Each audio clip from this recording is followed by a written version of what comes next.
जब कोई भी व्यक्ति गुलाम हो जाता है या मानसिक स्थिति से उन्हें लगता है कि अब हम कुछ नहीं कर सकते हैं, तो उस समय एक ही मन में धारणा रखनी चाहिए किसी भी व्यक्ति को कि आपके पास सारे अस्त्र शस्त्र, सारी सुविधाएं खत्म हो गई हैं, तो आपको अपनी इस मन की गुलामी, मन की थकान ही सबसे बड़ी गुलामी है। और इस मन की थकान से निकलने के लिए कुछ लाइनें, कुछ पंक्तियां जरूर याद रखनी चाहिए।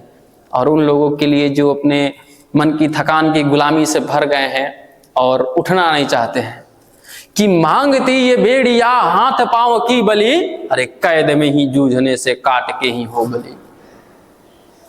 मान सम्मान पर कुठाराघात होने से खींच तलवार कई गर्दनों की हो बलि, अरे खींच तलवार कई गर्दनों की हो बलि। यहां पर जब किसी व्यक्ति का मान और सम्मान दांव पर लग जाता है तो भी लोग सोचते हैं कि इसके बाद क्या करें नहीं करें, क्या किसी की हत्या भी कर सकते हैं नहीं कर सकते। तो हम यह कहते हैं कि मान और सम्मान के लिए अगर किसी की हत्या भी करनी पड़े तो हत्या करनी चाहिए और उससे पीछे ना हटना चाहिए। और इसके बाद लोग सुविधाओं का आसरा लेकर के छुप जाते हैं कि नहीं, हमसे नहीं हो सकता, हमारे पास है ही क्या। तो उनके लिए अभिमन्यु जो है, महाभारत का अभिमन्यु, अर्जुन पुत्र, एक बहुत ही बड़ा संदेश वाहक होगा कि एक हाथ में कपाल और दूजे मुठ भाल हो, छीन जाए भले अस्त्र पर अभिमन्यु सा चाक हो। हाँ, अभिमन्यु सा चाक हो। थके हारे और सब कुछ जिसका छिन गया है, उन्हें एक बार जरूर अपने मन में अभिमन्यु का विचार करना चाहिए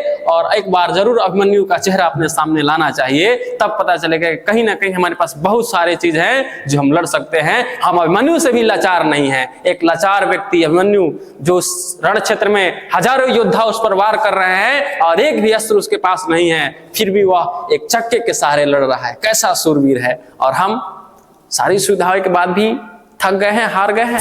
ये नहीं हो सकता है। और आगे चलते हैं कि पत्थरों की चोट पे उगा सको गुलाल तो, अरे जान लो मरु में भी लाओगे सैलाब तुम।